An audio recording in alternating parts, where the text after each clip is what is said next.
So Bison, in one of the ceremonies, he said, I didn't want to die, but your dad would have died if I didn't die. So he took my dad's moment to go, because my dad and him got a surgery on the same day. The dog whisperer didn't just lose his show, he almost lost his life. For nearly a decade, Dog Whisperer with Cesar Millan was one of television's biggest fan favorites. Still, after 9 seasons and 175 episodes, the show came to an abrupt end. The producers claimed viewing had dropped. But years later, Cesar Millan finally revealed the private hell he went through that nobody had ever seen. What really ended the show? And after his world fell apart, where is Cesar Millan now, more than a decade later? From obscurity to global phenomenon, the Dog Whisperer show didn't need a promotional push. Word of mouth was enough. By season 2, the show had been expanded to an hour and moved to prime time.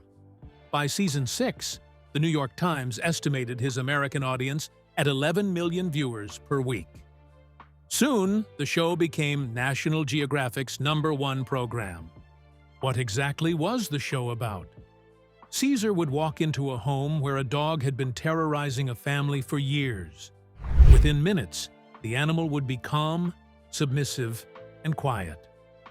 Cesar explained his method through a concept he called calm, assertive energy. His core belief was that dogs think in terms of a pack with a leader at the top. When a dog behaves destructively or aggressively, it is almost always because the human in the household has failed to establish themselves as the pack leader. The dog fills the leadership vacuum the only way it knows how, with dominant behavior, anxiety, or aggression. So Cesar's job was to walk in, become the calm, assertive presence the dog needed, and restore the natural order. Cesar trained dogs for the rich and famous while simultaneously building a media empire. He authored books that became bestsellers and launched a line of dog products. He opened the Dog Psychology Center, a 45-acre ranch in Santa Clarita, California, where he rehabilitated the most difficult cases. But to understand how a broke immigrant with no money and no English pulled this off, one has to go back to the beginning. The origin of the Dog Whisperer. When Cesar Millan crossed into the United States at 21 years old, he had exactly $100 in his pocket, spoke zero English, and didn't know a single person on the other side. It was tough, but it was a journey Cesar had to go on to chase a dream he'd had since childhood. Born in 1969 in the Mexican state of Sinaloa, he grew up on his grandfather's farm, surrounded by animals. He noticed something strange early on. Dogs responded to him differently than they did to anyone else. They calmed around him and listened when he gave commands. The obvious path was veterinary school, but his family couldn't afford it. So by the age of 10, he chose the harder route. He would get to Hollywood, where the best trainers worked, learn from the ground up, and become the best dog trainer in the world. When he made it to California, he took a job at a kennel just for a place to sleep. He ate out of dumpsters and lived on the streets for 2 more months before landing a job as a groomer and walker. Eventually, he made his way to Los Angeles, built a dog walking business in Inglewood, and got so good at it that the Los Angeles Times ran a story about him. Word spread about a groomer whose instincts with dogs seemed almost supernatural. Then came the break that changed everything. In his early LA years, while working as a limousine driver, Cesar was training a dog for a client when a 19-year-old named Jada Pinkett Smith watched him work. She had a feeling about him, but there was one glaring problem. Cesar still couldn't speak English. So the next day, she sent a tutor to his apartment. He studied with that tutor every day for a full year, a debt he'd publicly acknowledge years later. That dedication caught the attention of MPH Entertainment, a production company that saw what he was doing with celebrity dogs in Los Angeles and built a pitch around it. On September 13, 2004, Dog Whisperer with Cesar Millan premiered on the National Geographic Channel. Cesar became popular, having the wealthy as his clients, but fame came with a price. While millions were watching from their sofas, a very different audience was watching from laboratories and veterinary schools, and they were not impressed. The man who had won over the world had just made some very powerful enemies. But what exactly were they so upset about? And was their criticism actually justified by the science? Why the experts turned on him? The target of the scientific community's criticism was the idea that dogs are pack animals constantly competing for alpha status, and that humans must establish dominance to maintain order. Researchers have been pulling this theory apart for years. The original wolf studies that dominance theory was based on were conducted on captive wolves in artificial conditions, not natural wolf packs in the wild. When researchers observed wild wolf packs, they found that leadership was typically exercised by parent figures within family units, rather than through aggressive dominance over rivals. The whole scientific foundation of the alpha dog model, the critics said, was flawed from the start. The American Humane Association went further than academic criticism. In 2006, they formally requested that the National Geographic Channel pull the show entirely, calling the training methods shown on the program inhumane, outdated, and improper. They said the show was sending viewers dangerously wrong messages about how to handle problem dog behavior, and that achieving the goal of improving the way people interact with their pets would be far more successful and beneficial for the National Geographic Channel if it ceased sending the contradictory message that violent treatment of animals is acceptable. In 2012, on British television, host Alan Titchmarsh directly confronted Cesar on his daytime show, playing video footage that he said showed Cesar punching a dog in the throat. Of course, Millan denied it. Alan read out a statement that the RSPCA issued, saying that adverse training techniques, which have been seen to be used by Cesar Millan, can cause pain and fear for dogs and may worsen their behavioral problems. More than 1,000 people joined a Twitter campaign demanding that Cesar's appearance be cancelled. Production staff were bombarded with calls, while a Facebook page set up by protesters attracted 1,600 followers. Cesar's response to these critics was to push back hard. He described the academic critics as people who understood theory, but had never sat across from a genuinely aggressive animal and had to make a decision in real time. He had a point. But the debate was doing damage that no amount of charisma could fully offset. Advertisers monitor controversy, networks monitor advertisers, and the steady drumbeat of professional organizations calling the show dangerous was creating a slow, compounding problem for National Geographic. The scientists had drawn their battle lines. But what happened when the critics became the lawyers? The legal troubles and the pig incident. The critics in academic journals were one thing. The lawsuits were something else entirely. In 2006, a television producer sued Cesar for animal cruelty, alleging that Cesar had choked his Labrador retriever with its collar and forced the dog to run on a treadmill at Cesar's Dog Psychology Center to the point of extreme exhaustion. The man said he received a call from the center informing him about his dog being rushed to the animal hospital. The complaint charged Cesar with contract violation, animal cruelty, and intentional emotional trauma. He demanded damages exceeding $25,000. The specifics of the case were disputed, as they always are in legal proceedings, but the mere existence of a lawsuit gave the controversy a legal dimension that academic criticism never had. It moved from the realm of professional disagreement into something that insurance companies, network legal departments, and risk management teams pay close attention to. In 2012, another dog owner filed a legal claim against Cesar, alleging that their dog had been injured during an appearance on Dog Whisperer. The lawsuit contributed directly to the growing concern around the show at the network level. It was one more item in a file that was getting thicker every season. The more explosive incident came later, during Cesar's 911, the follow-up show Cesar launched after Dog Whisperer ended. In one episode that aired on February 26, 2016, a dog named Simon, described by those who knew him as a terror who had previously killed a pet pot-bellied pig, was being trained. While Cesar was making sure Simon got used to a pig's company in a fenced yard, the dog bounded towards the pig and bit it around the ear, leaving the area bloodied. California animal cruelty investigators launched an inquiry.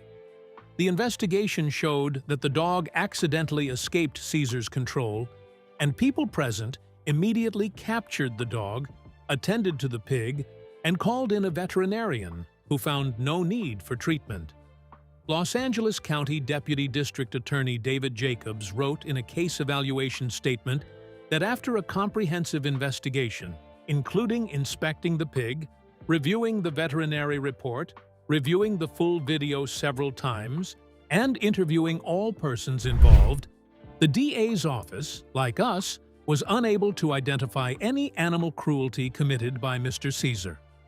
In the end, no charges were filed. But the investigation itself was the kind of headline that follows a show's reputation for years, regardless of the outcome. What became clear to National Geographic as the seasons rolled by was that every new episode carried a level of reputational risk that a show without the controversy would never have. The 11 million viewers were still there, but they were declining. And the man at the center of all of it was about to experience something that would change the show's atmosphere from the inside. How could the man who taught control lose control of his own world so completely? The year he lost everything. 2010 came for Cesar as a series of hammer blows with no time to recover in between. In February of that year, Daddy died. Daddy was a 16-year-old pit bull who had been Cesar's most important working partner on the show. Cesar had raised Daddy from a 4-month-old puppy and featured him in countless episodes of the show. A dog so naturally calm and so instinctively good at diffusing tense situations with anxious or aggressive dogs that Cesar used him as a kind of living demonstration of what balanced dog energy actually looked like. He had been with him through the early years in Los Angeles when Cesar was still building his reputation. Daddy died peacefully, surrounded by his family, both human and canine. Losing Daddy was, by Cesar's own account, like losing a piece of himself. And then, 4 months later, his wife, Ilusion, filed for divorce. They had been married for 16 years with 2 sons. The marriage had been the stable private center of a very publicly unstable life. On June 4, 2010, Illusion Cesar filed for divorce in the Los Angeles court, citing irreconcilable differences. Legal documents showed she was seeking primary physical custody of the kids with visitation for Cesar, then 40 years old, as well as spousal support. When it ended, the ground came out from under him completely. In May of that year, Cesar attempted to take his own life by overdosing on pills. He was found unconscious and hospitalized. Luckily, he survived even though he declined medication in the aftermath, choosing instead to work through the depression through exercise, discipline, and affection, and by throwing himself back into the work that had always given his life structure and meaning. He has since talked about the attempt with the same directness he brings to everything. He told Tampa Times that going through that experience changed how he understood the signs of depression, and that, as a father, Cesar now watches for those signs in his sons and the people around him with an attention he would not have had before. The show continued through 2011 and into 2012. But it was a different show now, and everyone on the inside knew it. The man who had spent 9 years on television teaching people to be the stable, calm leader that their animals needed could not find calm anywhere inside himself. The show limped on, but the end was inevitable. What was happening behind the scenes at National Geographic, and what finally made them pull the plug? The official verdict. The official end of Dog Whisperer with Cesar Millan came in September 2012 after 9 seasons and 175 episodes. Cesar announced it on Facebook, telling fans that the final season would begin that July with back-to-back episodes on Nat Geo Wild, and that he was so thankful to all the Dog Whisperer fans who had embraced the show over the years. The statement said almost nothing about why the show was ending. The real reason was a tangle of factors that had been accumulating for years and had finally reached a combined weight. The network decided it was unwilling to carry any further. The ratings had been sliding, not catastrophically. After all, 11 million loyal weekly viewers do not evaporate overnight, but enough to prompt the channel's leadership to have a conversation about whether the return justified the risk. The production costs had also increased over 9 seasons, which meant the show needed to perform at a high level just to break even, let alone justify renewal. The controversy never stopped. Instead, every season brought fresh coverage of the debate, and each fresh controversy made the show a less comfortable fit for a channel whose brand was built on scientific credibility and animal welfare. But there was another factor that the network's statements never fully captured. Cesar himself had been ready to end the show long before the network was. After everything, Cesar has become an international superstar. He wanted to take the next step in his career, with newer, bigger challenges that would take him worldwide. But what happened to the man who had lost everything? His dog, his marriage, and his will to live, when the cameras finally stopped rolling? Was this the end of Cesar Millan, or just the beginning of something new? Cesar's comeback. The end of Dog Whisperer did not mean the end of Cesar Millan. If anything, what came after revealed more about the man than the show had been able to capture in 9 seasons of 60-minute episodes. Cesar launched Leader of the Pack in early 2013, a 12-episode series filmed around the world in the United Kingdom, Italy, the Netherlands, and Spain. The show gave unadoptable dogs a second chance by coaching families interested in adopting them. He also returned to television in 2014 with Cesar 911 on Nat Geo Wild, a show focused on emergency interventions with dogs in what he called the red zone, animals whose behavior was dangerous enough that their owners were days away from surrendering them or putting them down. The show ran for 4 seasons. In 2021, he returned to National Geographic with a new show called Cesar Millan, Better Human, Better Dog. The program focused on something the original show rarely had time for: the human side of the dog problem. Each 45-minute episode followed cases in which people brought their misbehaving dogs to work with Cesar at his Dog Psychology Center, a 45-acre ranch in Santa Clarita, California. The show has run for 5 seasons and 60 episodes. He launched a YouTube channel that accumulated over 1 million subscribers. He toured the world with Cesar Millan Live, a stage production consisting of 1/2 lecture and 1/2 demonstration with local shelter dogs. Cesar fell in love again with a woman named Jahira Dar, proposing to her in Athens overlooking the Acropolis. In July 2025, Excel Brands and TSC Product Lab announced a partnership to launch a new line of innovative pet products under the trust.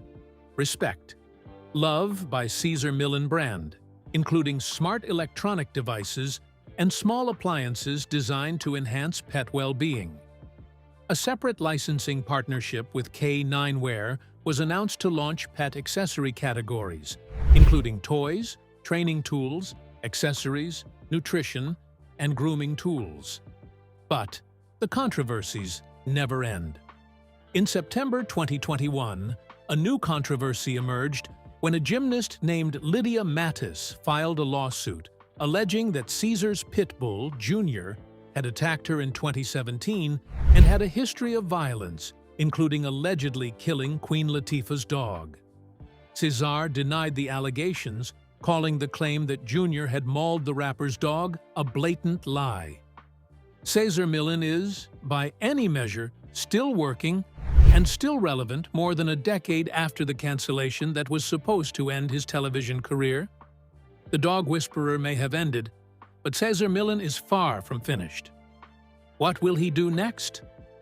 So, after watching this, where do you stand? Do you believe Cesar's methods were genius or cruel? And which Dog Whisperer episode stuck with you the most? Share your thoughts with us in the comment section. Remember to like, share, and subscribe for more. Also, click the next video showing on your screen. You will enjoy it.